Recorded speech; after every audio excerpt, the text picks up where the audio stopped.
లక్ష్మీం క్షీరసముద్రరాజతనయాం శ్రీరంగధామేశ్వరీం దాసీభూతసమస్తదేవవనితాం లోకైకదీపాంకురాం శ్రీమన్మందకటాక్షలబ్ధవివత్ బ్రహ్మేంద్రగంగాధరాం త్వాం త్రైలోక్యకుటుంబినీం సరసిజాం వందే ముకుందప్రియాం శుద్ధలక్ష్మీర్మోక్షలక్ష్మీర్జయలక్ష్మీ సరస్వతి శ్రీర్లక్ష్మీ వరలక్ష్మీశ్చ మమ ప్రసన్నా వరాం కుశౌపాసమభీతిముద్రాం కరైర్వహంతిం కమలాసనస్థాం బాలార్కకోటి ప్రతిభాం త్రినేత్రాం భజేహమంబాం జగదీశ్వరీం త్వాం సర్వమంగళమాంగళ్యే శివే సర్వార్థసాధకే శరణ్యే త్రయంబకే గౌరీ నారాయణి నమోస్తుతే. ఓం శ్రీ దుర్గామణీశ్వరాభ్యాం నమః. విజయవాడ కనకదుర్గాదేవ్యై నమః. మనకి ఇప్పుడు శుక్రమహాదశ, ప్రతి మనిషి కూడా శుక్రమహాదశ కోసం ఎదురు చూస్తూ ఉంటాడు. శుక్రమహాదశలోనే మనకి అక్రమార్జితమైనటువంటి ధన సంపాదన వస్తుంది అని శాస్త్రం చెప్తోంది. అయితే మనకు శుక్రుడు ఉన్నటువంటి పరిస్థితులను బట్టి ఈ యొక్క శుక్రమహాదశ అనేటటువంటిది అక్రమార్జితమా న్యాయార్జితమైనటువంటి ధనాన్ని ఇస్తుందా అన్నది చెప్పబడుతుంది అన్నమాట. అలాగే ఇప్పుడు ప్రస్తుతము డిసెంబర్ 5, 2025 సంవత్సరం నుంచి ఫిబ్రవరి 1వ తేదీ 2026 సంవత్సరం వరకు కూడా శుక్ర మోఢమి జరుగుతోంది. అంటే మనకి ధనాన్ని ఇచ్చేది, భార్యనిచ్చేది, స్థలాలనిచ్చేది, ఇల్లుల్నిచ్చేది, సుఖ సంతోషాలనిచ్చేటటువంటి ఆ శుక్రుడే బలహీనుడైపోయాడు, అస్తంగత్వగతుడయ్యాడు. అంటే రవితో యూనియన్, రవితో కలిశాడు. కలవడం వల్ల ఏమవుతుందంటే ఈ రవి పెద్ద గ్రహం, చాలా బ్రైటర్ గ్రహం, చాలా లైట్ ఎక్కువ కదండి మనకి. ఈ శుక్రుడేమో కొంచెం కాంతి తక్కువ ఉన్నటువంటి గ్రహం. ఇప్పుడు బయట పట్టపగలు 12 గంటలకి మనం 200 వాట్ల బల్బు పెట్టామనుకోండి, ఎంత వెలిగిస్తున్న 200 వాట్లు ఆ పగలు అసలు ఏం కనబడదు. మనకు సూర్యుడి కాంతి ముందు అది కళావిహీనం అవుతుంది. అదేవిధంగా మనం అదే లైట్ని చీకటి గదిలో పెడితే 200 వాట్లు అంటే బ్రహ్మాండంగా గది అంతా కనబడుతుంది. అంటే ఏమైందనమాట, సూర్యకాంతి ఆ యొక్క 200 వాట్ల లైట్ని లాగేసింది. అదేవిధంగా మనకి ఈ శుక్రమోఢమిలో ఈ రవి ఏం చేస్తాడంటే మొత్తం శుక్రుడి యొక్క ఎనర్జీని, శుక్రుడి యొక్క శక్తిని, శుక్రుడి యొక్క కాంతిని అంతా లాగేసి శుక్రుడిని బలహీనుని చేసేస్తాడు. దాంతో శుక్రుడు ఏమి చేయలేని నిస్సహాయ పరిస్థితిలోకి వచ్చేస్తాడు. ఆయనే నిస్సహాయ పరిస్థితిలోకి వచ్చినప్పుడు మనకేమిస్తాడండి ఆయన? మన ఫ్రెండ్ అప్పు అడుగుతాం మన ఫ్రెండ్ దగ్గరే డబ్బులు లేవనుకోండి, ఇంక మనకేమిస్తాడు ఆయన? ఆ విధంగా ఆ శుక్రుడు బలహీనమైపోతాడు. కాబట్టే మూఢాల సమయంలో మనము వివాహాలు చేయకూడదు అంటారు. ఎందువల్లంటే ఆ అమ్మాయికి ఆ అబ్బాయికి చూడగానే పరస్పరం ఆకర్షణ కలగాలి, మ్యూచువల్ అట్రాక్షన్ ఉండాలి, ఒకళ్ళ మీద ఒకళ్ళకి పరస్పర గౌరవభావం ఉండాలి. వీడు మొగుడు, నాకు నేను రెస్పెక్ట్ ఇవ్వాలి, గౌరవాన్ని ఇవ్వాలని ఉండాలి. అంతేగాని ఏంట్రా అంటే ఏంటి నువ్వు చెప్పేది నాకు అంటే ఆకర్షణ లేనట్టు అనమాట. అలాగే mutual respect, mutual confidence. Phone ఏదన్నా వచ్చి మాట్లాడుకుంటున్నాడు అనుకోండి, పాపం ఎవరు దేంతో మాట్లాడుతున్నావు అని ఆ అమ్మాయి రోజు అడుగుతుంటే, ఎక్కడికైనా ఆఫీస్ నుంచి లేటుగా వచ్చినా, బయటికి వెళ్ళినా ఇవన్నీ కూడా ఎక్కడికి వచ్చావు, దేంతో ఉన్నావు, నువ్వు దేంతో కులుకుతున్నావు, ఇలాంటి ప్రశ్నలు వేస్తే వాడికి జీవితాంతము కూడా నరకమే. కాబట్టి ఇవన్నీ కూడా ఎప్పుడు జరుగుతాయంటే శుక్ర బలం లేనప్పుడు భార్యే ఇలా అడుగుతా ఉంటది. ఇంకా వాడికి ఎలా కనబడుతుందంటే భార్యే శత్రువు కింద కనబడుతుంది. పోనీ ఏదో కొన్ని రోజులు అడిగితే ఏదో పోన్లే, బయట వాళ్ళు అయితే కొన్ని రోజులు అడుగుతారు ఏదో అనుకోవచ్చు. ప్రతిరోజు, ప్రతి సంవత్సరము, ప్రతి నెల ఇంకా అలా జీవితాంతం ఎత్తుపొడుపు మాటలతో వీడు భరించలేక విడాకులకు వెళ్ళిపోతారనమాట, భార్య అయినా భర్త అయినా. ఇదే శుక్రుడు వీక్గా ఉంటే. కాబట్టే మనం ఏం చేయాలంటే కక్కుర్తి పడకుండా మనము ఈ యొక్క పెళ్ళిళ్ళు చేసేటప్పుడు ఈ శుక్రమూఢంలో మనం పెళ్ళిళ్ళు చేయొచ్చా, చేయకూడదా, పెళ్లి చూపులకు వెళ్ళొచ్చా, వెళ్ళకూడదా, అసలు జాతకం ఎలా ఉంది, అసలు ఆ పెళ్లి కొడుకు శుక్రగ్రహం ఎలా ఉంది, ఆ యొక్క పెళ్లి కూతురు శుక్రగ్రహం ఎలా ఉంది, ఇవన్నీ కూడా మనం చూసుకోవాలి. ఒక జ్యోతిష పండితుడిని అడగాలి. అది కూడా జ్యోతిష పండితులు మంచి విద్యావంతులై ఉండాలి, గురు పరంపరలో రావాలి. అప్పుడే మనకి కరెక్ట్గా మనకు చెప్పగలుగుతారు. ఇప్పుడు అందువలన ఇప్పుడు యూట్యూబ్లో వచ్చే వాళ్ళంతా కూడా ఎవ్వరు కూడా అంత శాస్త్ర పండితులు లేరు. కాబట్టి ఎట్టి పరిస్థితుల్లో కూడా కమర్షియల్ ప్రతి ఒక్కళ్ళకి తెలిసిందే మీ అందరికీ కూడా. అందువలన మనకి జ్యోతిష్యం అడగాలంటేనే భయపడేటటువంటి విధానంలో మన భక్తులందరూ కూడా ప్రేక్షకులందరూ ఉండడం, ప్రజలు ఉండడం జరుగుతోంది. కాబట్టి మనం మరి ఏం చేస్తారు, మీరు కూడా డబ్బులు ఇవ్వరు కదమ్మా. అడగ ఆ, ఊరికనే జ్యోతిష్యం ఒకటి, తర్వాత ఈ యొక్క సంగీతం ఒకటి, ఇవన్నీ కళలన్నీ ఫ్రీగా చెప్పాలని అనుకుంటారు. అసలు గురువు గారి దగ్గర ఫ్రీగా చెప్పించుకోకూడదు, పంతులు గారి దగ్గర ఫ్రీగా చెప్పించుకోకూడదు అనే విషయం మర్చిపోయారు. కాబట్టి వీటి వల్ల శాస్త్రానికి చెడ్డ పేరు. అందువలన ఇది కూడా శుక్రదోషమే. అంటే గురువు పట్ల నమ్మకం విపరీతంగా ఉండాలి. అందువల్లనే మోడర్న్ సైన్స్ని, నాసా లైవ్ రిపోర్ట్స్ని బట్టి మనం చూసి జాతకాలు చెప్తాము. అలాగే ప్రాచీన జ్యోతిష శాస్త్ర మా గురుదేవుల యొక్క పరంపర నుంచి మధుర కృష్ణమూర్తి శాస్త్రి గారు, మా గురువు గారులు అందరూ కూడా, మరి సూర్యశ్రీ సిద్ధాంతి గారు పాలకొల్లు, అలాగే మనకి సుసర్ల దుర్గా ప్రసాద్ గారు రాజమండ్రి, ఇలా మంచి గురువులు ఉండేవారు. చల్లా రామగణపతి శాస్త్రి గారు రాజమండ్రి, చల్లా గణపతి శాస్త్రి గారు అన్నదమ్ములు ఇద్దరు కూడా రాజమండ్రి, వీళ్ళంతా కూడా. ఒక సూర్యశ్రీ సిద్ధాంతి గారు మాత్రం పాలకొల్లు. ఇలా రేలంగి గారు, నేమాని గారు, వీళ్ళంతా మహానుభావులు ఉండేవారు. పెద్ద తరం అదంతా వెళ్ళిపోయింది. ఇప్పుడు ఆ పరంపరలో మనకి మోహన్ పబ్లికేషన్స్కి వచ్చి వీళ్ళంతా కూడా పుస్తకాలు కొనడం, వెళ్ళడం, గొల్లపూడికి, రాజమండ్రిలో మాకు ఆ యొక్క సాహచర్యం దొరికింది.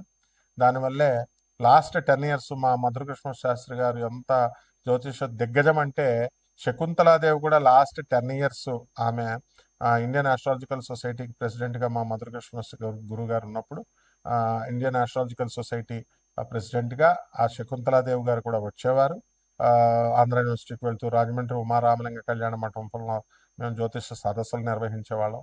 మరి అలాగే బెంగళూరు వెంకటరామన్ గారు, ఇటువంటి లెజెండ్స్ అనమాట వీళ్ళంతా జ్యోతిష్ శాస్త్రంలో. వాళ్ళు వచ్చి చెప్పేవారు. కాబట్టి మేమంతా చిన్నతనం నుంచి మా గురువు గారి దయ వల్ల వీళ్ళందరికీ కూడా మేము థీసిస్ సబ్మిట్ చేస్తూ సేవలు చేసుకునే మహద్భాగ్యాన్ని మా గురుదేవులైనటువంటి మధుర కృష్ణమూర్తి శాస్త్రి గారు మాకు కల్పించారు.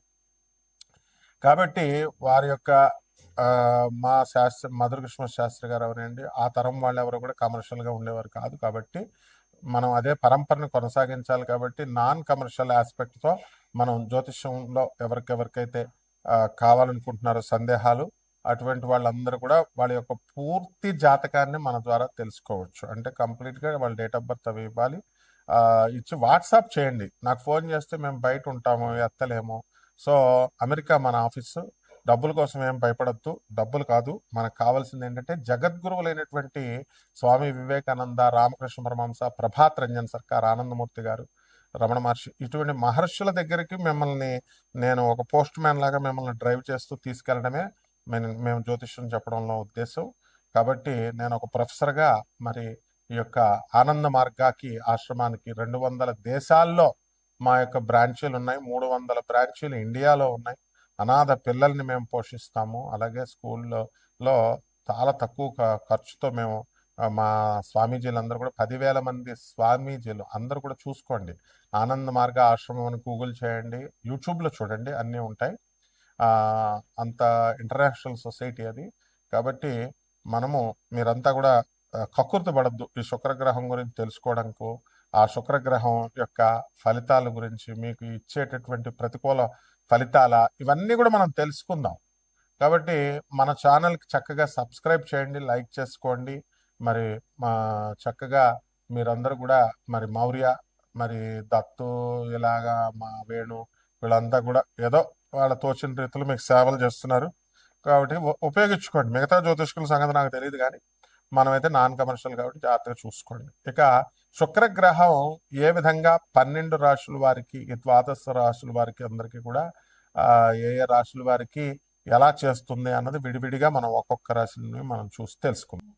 కన్యా రాశి, ఈ కన్యా రాశి వారికి అందరికీ కూడా మనకి శుక్ర మహాదశ వస్తుంది. కన్యా రాశి వారికి అన్నీ బాగున్నాయి, కానీ భార్యాభర్తల మధ్య చిరు కోపాలు, చిరు ప్రేమలు ఇవి ఎక్కువగా ఉన్నాయి. అవి కొంచెం తారాస్థాయిలోకి వెళ్ళిపోయినాయి. కాబట్టి ఎప్పుడూ కూడా ఆదాయాలు ఈ కన్యా రాశి వారికి అందరికీ కూడా బాగా పెరిగిపోయినాయండి. మరి ఈ కన్యా రాశి వారికి భాగ్యములో ఉన్నటువంటి ఈ యొక్క గురుడు మనకి రాజ్యస్థితికి వచ్చేసాడు. రాజ్యస్థితికి వచ్చేసి మనకి అనేకమైనటువంటి లాభాలను ఇస్తున్నాడు కేంద్ర గురుడు. కాబట్టి సప్తమంలో ఉన్నటువంటి శనిగ్రహం వక్రించి ఉండడం వల్ల భార్యాభర్తల మధ్య కాస్త కొట్లాటలు ఇలాంటివన్నీ కూడా జరుగుతున్నాయి. కాబట్టి మనకి రైతులు వచ్చేసరికి రైతులకి ఆ, రాహు కుంభరాశిలో ఉన్నాడు. అందువలన వ్యవసాయాలు బ్రహ్మాండంగా చేస్తారు. స్వీట్ షాపుల వ్యాపారాలు బ్రహ్మాండంగా కలిసి వస్తాయి.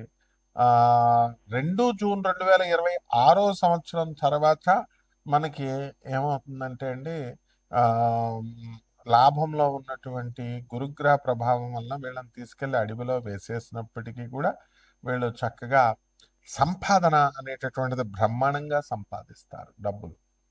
ఎవరైతే ప్రేమ వ్యవహారాల్లో ఉన్నటువంటి వాళ్ళకి మరి వాళ్ళకి సక్సెస్ అవ్వడానికి అవకాశాలు ఉన్నాయి.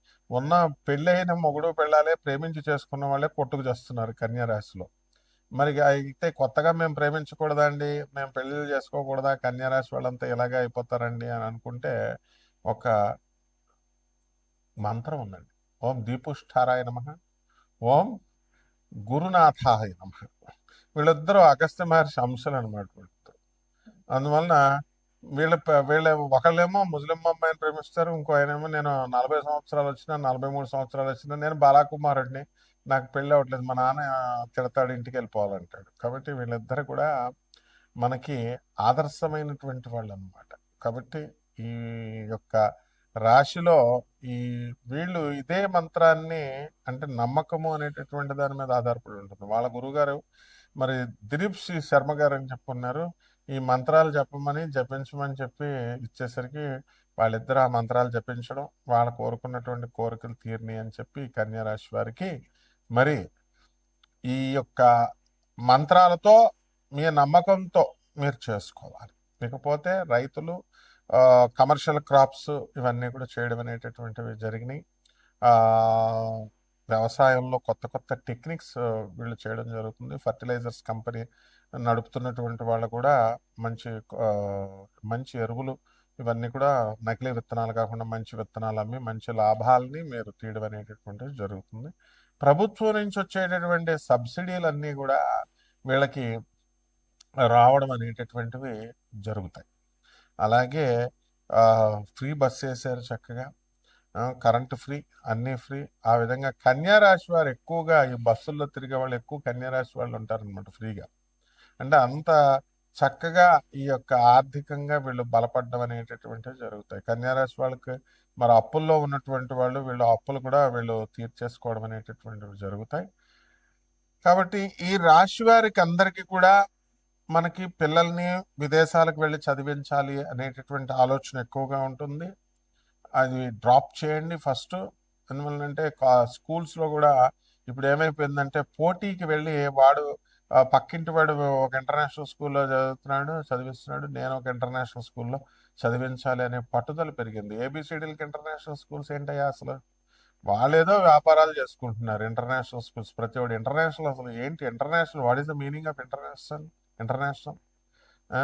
దేశ విదేశాల్లో ఉందా? ఇప్పుడు మా ఆశ్రమం ఉంది, 200 దేశాల్లో ఉంది. ఆనంద్ మార్గ ఆశ్రమం గూగుల్ చేయండి, దాన్ని ఇంటర్నేషనల్ అంటారు. 300 బ్రాంచెస్ ఇండియాలో ఉంటాయి. ఇక్కడ ఏదో ఒక బ్రాంచ్ పెడతాడు, బట్టలు కొట్టేవాడు, బట్టలు అమ్మేవాడు స్కూల్ పెడతాడు, ఇంటర్నేషనల్ స్కూల్. అండ్ వాడు పెట్టే దాంట్లో పేరెంట్స్ చేర్పిస్తూ ఉంటారు. ఇన్ దిస్ వే మీరు ధనాన్ని నష్టాన్ని చేసుకోవద్దు. చదువుకున్నటువంటి వాళ్ళని సంప్రదించాలి. వ్యక్తిగత జాతకంలో ఉద్యోగాలు లేనటువంటి వాళ్ళకి వస్తాయా లేవా ఇవన్నీ కూడా మనం చెప్పడం జరుగుతుంది. ఫారెన్లో అసలే ఉద్యోగాలు చస్తుంటే ఉన్నాయి పీక్ పడేసి పొండ్రాన్ని ట్రంప్ గాడు కూర్చుంటే మనమేమో బిల్డప్లు ఇస్తున్నాం, ఇంకా కొత్తగా వెళ్ళాలి అని. కాబట్టి పరిహారాల దగ్గరికి వచ్చేసరికి ఈ కన్యా రాశి వారికి మరి వరుణదేవుణ్ణి పూజించాలి.